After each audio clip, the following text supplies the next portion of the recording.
morning, Chaminade. Welcome back to another episode of Studio 216. Today we will look at what's happening this week, along with another episode from the archives with Brother Epi. Sounds great, B-Wag. How was your weekend? It was great. I went to the McBride night. Just got back from Cairo, so that was a fun time. And these playoffs, man, the NFL is crazy. It's First Friday Mass this week. Don't forget your house pillows on Friday. This week is our annual Global Awareness Week. We take time to look at all the programs offered here at Chaminade that have been created to make us all better citizens of our world. Each day we will hear different prayers and reflections in different languages. Our cafe will be offering food with international flavor, and campus ministry will plan our annual International Mass this Friday. That's awesome, B-Wag. Now there are a few things that we need to know for the week. Let's check in with DA. Take it away, Danny. Hey guys, it's DA back with the knowledge for the weekend. Let's see what we got. High school students are reminded that UMSL ACC registration closes this Friday, February 3rd, so don't miss your ACC academic opportunities, and check out Dr. K's emails for registration details just in case you might miss anything. With just 12 days until our Estovir auction, the countdown has begun. Thanks to our Chaminade community, there has been some fantastic auction items available, including a front lot parking spot for an entire year, box suite tickets to a Blues and Cardinals game, front of the lunch line passes, and so much more. Plus, tuition raffle tickets are available. Your chance to win free tuition or $10,000. The next Chaminade Middle School Mixer will be held on Friday, February 10th from 7 to 9 p.m. in the Athletictron. This is for 7th and 8th graders. Tickets will go on sale for Chaminade 7th grade and 8th grade guys during lunches on Thursday and Friday, February 2nd and 3rd. Save the date for the 84th Annual Father-Son Banquet on Tuesday, February 21st at the Frontenac Hilton at 6 p.m. Our featured speakers will be Randy Carricker, host of the opening drive on 101 ESPN Radio, who will interview St. Louis Cardinals Hall of Famer Ozzie Smith. Go get tickets on sale February 2nd. Mission Week is February 6th through 10th.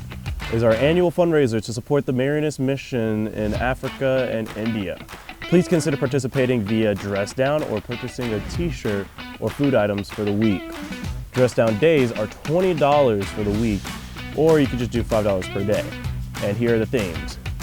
Monday, we have Rock'em Sock'em Monday. Students can wear either red or blue to show their support. Tuesday is Action Hero Day.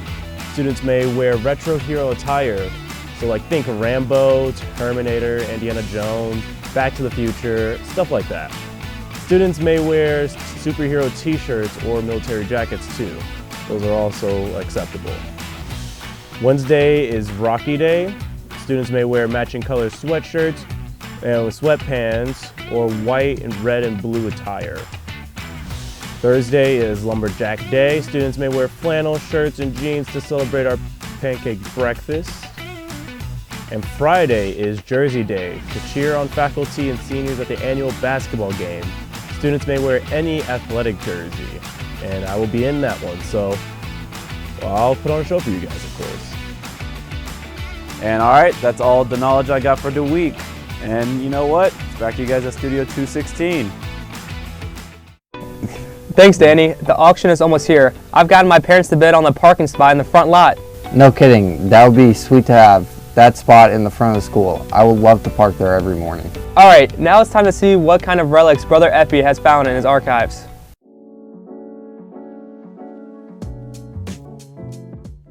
All right, well, welcome back to another episode of From the Archives. I'm here again with Brother Epi, Chaminade's archivist, who is continuing to take us in these initial episodes through the evolution of the Chaminade property and the campus that we call our own here at Chaminade. So thanks again, brother, for joining us. If you could just kind of remind us, kind of do a little reset on where we stood. This is kind of the picture we ended up on last time, and sort of reset for the audience. All right, this is a 1926 aerial view of the campus. The main building, Chaminade Hall, and Juergens was built in the early 1920s. Over here was the White House, that was the original farmhouse, and a lot of the farm fields in the background over here. From there, The original tennis courts, here's a picture of the original tennis courts. You notice that it was on the side of the school rather than behind it. This is actually about where Canning Hall is right now, and that lasted up until about the 1940s. The original baseball field was over here on the other side of Juergens, about where the parking lot / soccer field would be today. Sounds good. So then our next step, I believe we've got some other material we're going to walk over to and see in just a second, is kind of post-World War II, right? Correct, right. Yeah. Oh, interesting. Let's go check that out.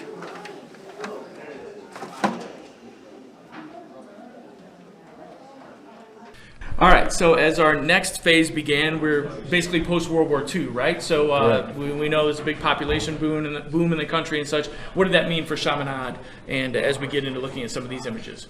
Well, until about the late 1940s, everything at Chaminade was in one building.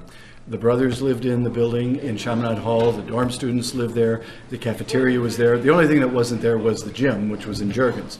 So we were outgrowing all that, and so Father Bloom, who was the president of Chaminade in the late 1950s, planned to build a new dorm, a new brother's house, and a new chapel. And that's what you see in this diagram here. Yeah, so we see some look a little different. Some things look the same as we'd expect, and some things very different, right? Right. Kind of take us through it, if you would. Basically, we ran out of money after a while. There's Canning Hall. That was the original plan. You notice here the chapel was supposed to be this kind of space-age building with a round roof. It turned out to be the one that we have. This extension of the dorm was never built. That was originally going to be the club rooms and a cafeteria for the dorm. And then over here is Frischi Hall, which is where the brothers live. And so that went up in, well, this was 1956 and this was 1961. Gotcha. So some of it, remains. Some of it is pretty much the same. And then, sort of, what's the next step in the evolution? We have the Athletic-tron, I guess, coming on and such. Right. After the 1950s, here's the dorm under construction, and this is the gutting of the old building, which then became all classrooms as we know it today. The old building being Because the Chaminade dorms Hall. were on the 4th floor. Is that Correct. Right. And the brothers lived on the 3rd floor, and the chapel was at the end over here on the 1st So it's floor. really just sort of one full floor of classrooms, mostly. Correct, Right. and things kind of sprinkled all over the place. Right. In the mid-1960s, about 1965, Father Mullering was the president, and he had this artist mock-up drawing of a new gym. You notice here the old gym, Juergens Hall, and the old shop building, which is now torn down. But this new gym was supposed to be a new gym and a swimming pool with a lot of seating. The seating was eliminated for financial reasons, and also in this building there was supposed to be a bowling alley underneath the gym. Right, because that's some of this still looks pretty much the same. Correct. The windows there where the pool is and such, but this whole sort of front portion was a bowling alley and I guess like a lobby area maybe? Right, and a lot of seating for the pool. Unfortunately, we don't have any seating for the pool other than on that one little balcony.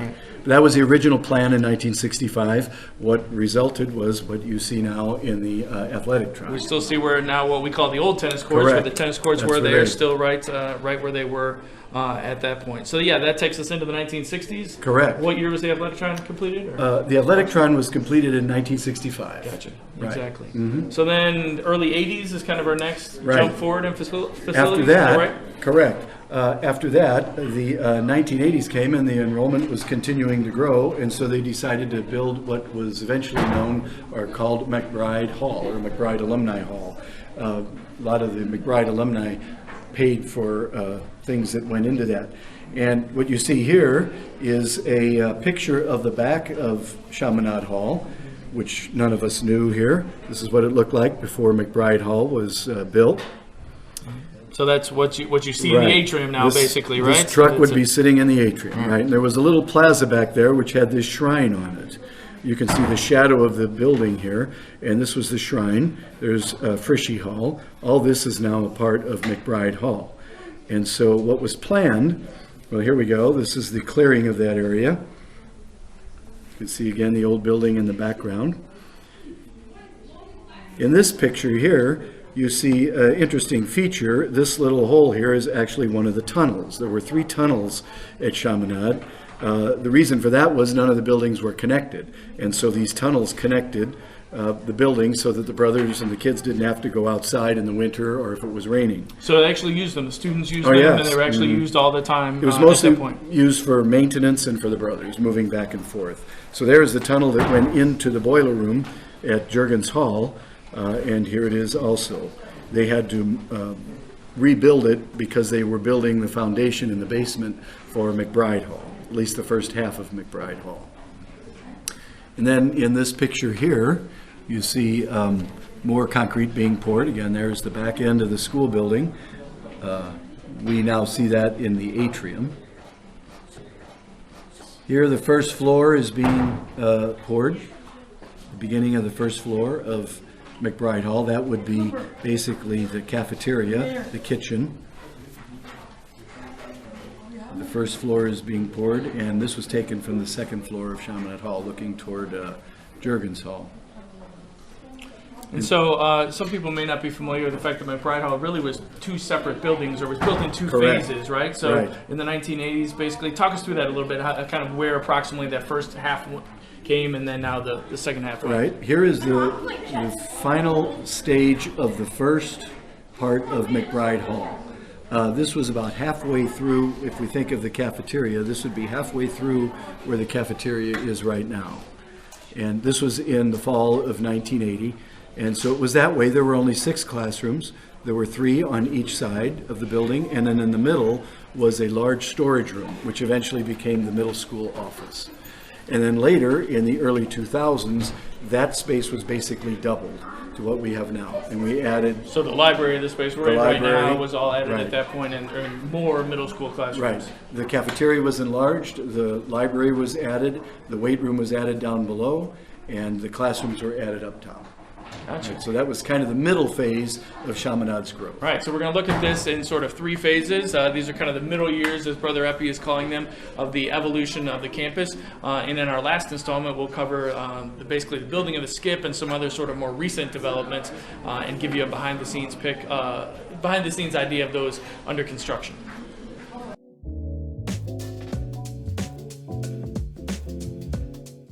And there you go, a little piece of Chaminade history to get you through your week. All right, that's all for today. Have a great week, Chaminade.